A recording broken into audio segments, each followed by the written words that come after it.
population, to call it that, worked together with the engine to just basically create a workforce that was unprotected. And in this country, to me, in its long history, there's always been a workforce that's been kind of unprotected or sub the standards that are supposed to be acceptable. So in early American history, obviously, it was slavery, and that was one set of physics and economics and politics that made that happen.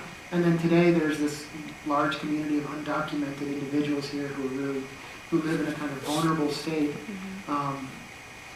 And so to me, they were working in kind of tandem. So it was this idea of the work without the worker, that contradiction, that somehow if a contractor gets a bunch of undocumented workers to build a porch, what that does is it enriches the contractor because he can get the undocumented laborers to work at a lower point and doesn't have to give them health care or take care of them through, what's obvious, right? So what it does, it creates wealth for the contractor and creates wealth for the homeowner who gets their porch made cheaper. So that was what was happening to me. And it was basically capitalism using racism to function extremely effectively.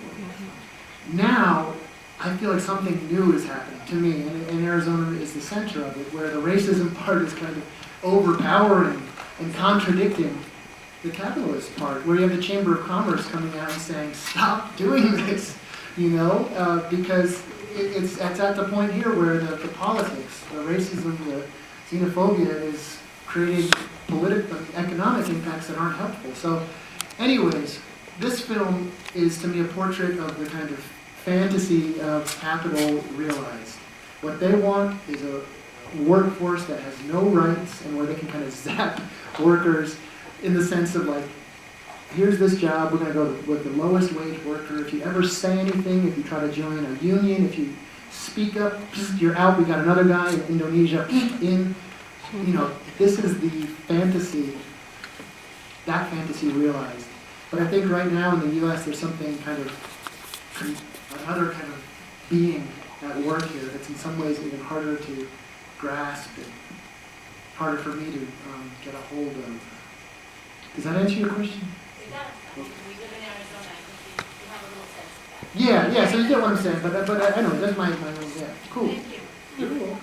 I think we'll take a couple more questions and then we'll wrap up the formal Q&A. We'll go into the voting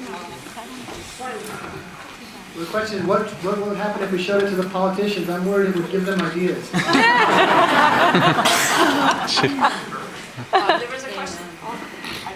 There's so many questions. I saw the gentleman in the back. Actually, more a technical question. You mentioned earlier that you made this movie over the past 10 years.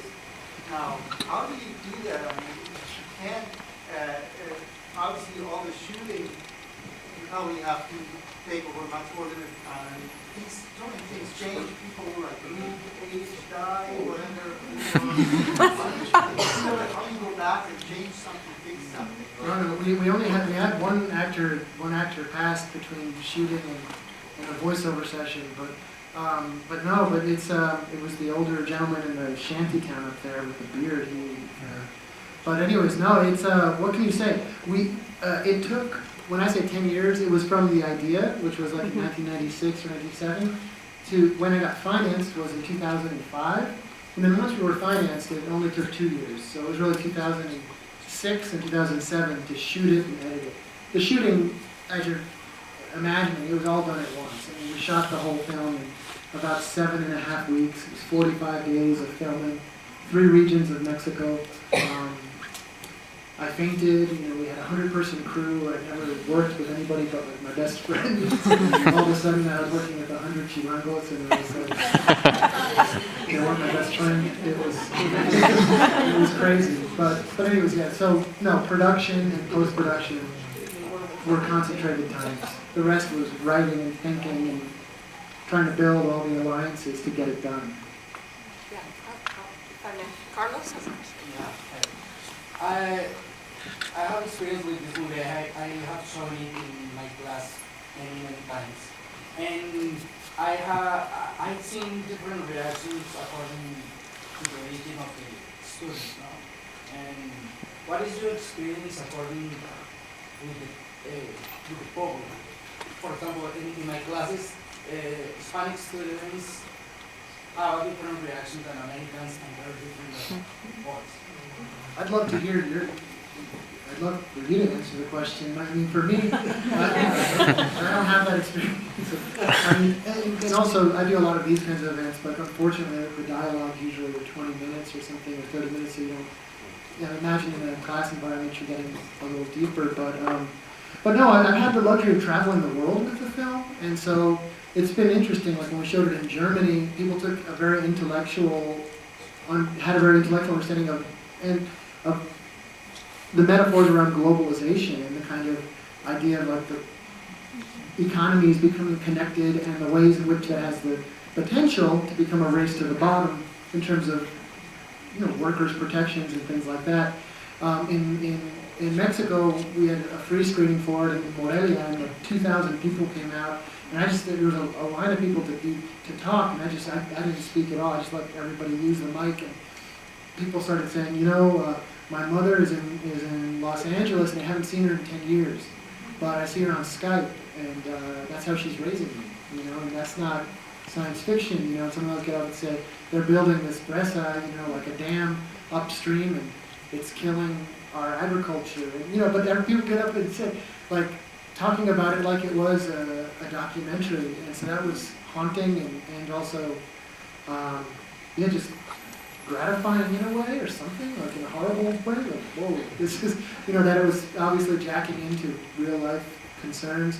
In Peru, in this film festival there, they connected it to Latin American neorealism. They called it una ciencia ficción neorealista. And it's like, whoa, neorealist science fiction. So anyways, different things like that, but what did you, I mean, I'd love to hear what you observed, but maybe after, just so we get more questions and stuff, perhaps afterwards, but please. I think we're going to take one more, and One then more. if you don't mind. Oh, I'd love to take And then we'll, you want to take a couple? I'm happy, I'm in the rush. The ice is You melting. want to get me to do some more? So where are you going to show the film next? What are your plans for the film? Oh, well, the film is kind of in its tale of its life here. You know, I'll be at Williams College in Massachusetts if anyone wants to come out.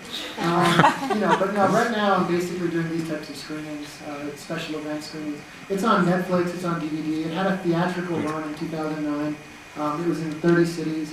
I think the average about one person per city saw the film back then. But no, it's on DVD and Blu-ray, and it's being pirated. You can get it on BitTorrent. That makes me happy. A lot of people see it. So, you know, don't hesitate. That's a good thing in my opinion. You know, but it's just it's out there. I am trying to do a kind of a new take on it, or a remake, or something like that. I mean, slightly different storyline and things like that. But that's it. The film is alive. Yeah. What's your reaction to the movie District 9 about South Africa? Right on. Well, I'd love to hear you guys about it too. But for me, geez, I guess I've got a microphone, so I'm the one who talks.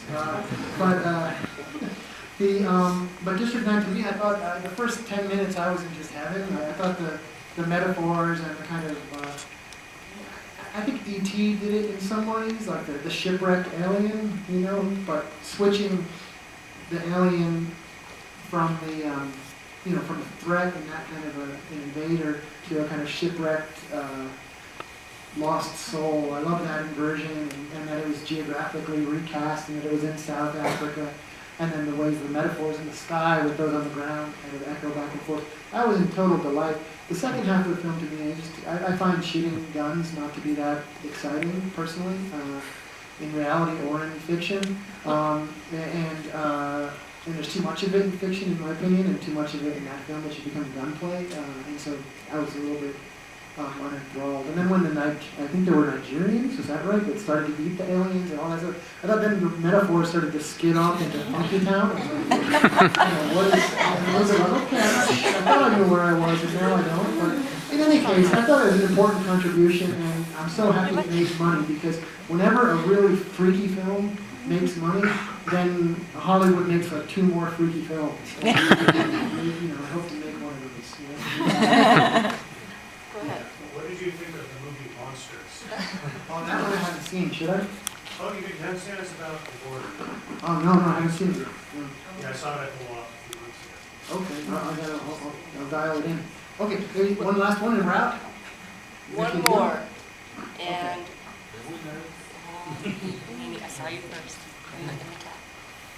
Could you talk just a bit about the challenge of doing visual effects with a relatively low budget? Sure, whoa, yeah, that's a big one. Yeah, okay, this movie is made up of about 1,300 images. Out of those 1,300 shots, 440 of them are digitally altered. So it's a huge, I mean, again, for people doing film, it's about a third of the shots were effect shots, and that's just a massive amount. And the poor visual effects supervisor, we had a guy named Mark Russell who'd worked on Hellboy and Minority Report. So he came in, and he actually had a lot of relationships with companies that had done visual effects all over the world. And so what he did was he divided that 440 shot list into little packages of 10 shots here, 20 shots there, and got a lot of his contacts to do favors. And so that was the strategy, and that's also why it looks a little bit like a pastiche, why some of the effects are very convincing to me, like the ones on the work site with the robots. Those are shots that I think really look awesome. There are other shots that look a little bit like amateurish. It's because they were done by interns at the San Francisco Art Institute who just, so the point is that there wasn't like, one company doing everything. There was something like 30 companies doing each little piece, But ultimately that kind of rasquache, that rasquache aesthetic is something I like, and in the sense that the world we live in, your clothes in this theater weren't designed by somebody. Your cars aren't, not by one god designer, right? Like in the movies, everything is typically designed, or the visual effects are done by one company. This is definitely like a kind of hodgepodge or cobbled together future, and I think it represents, in a sense, it's a little bit more like the world we live in. But I had to come up with a reason to like it because I had no other option. But thank you guys so much. I hope.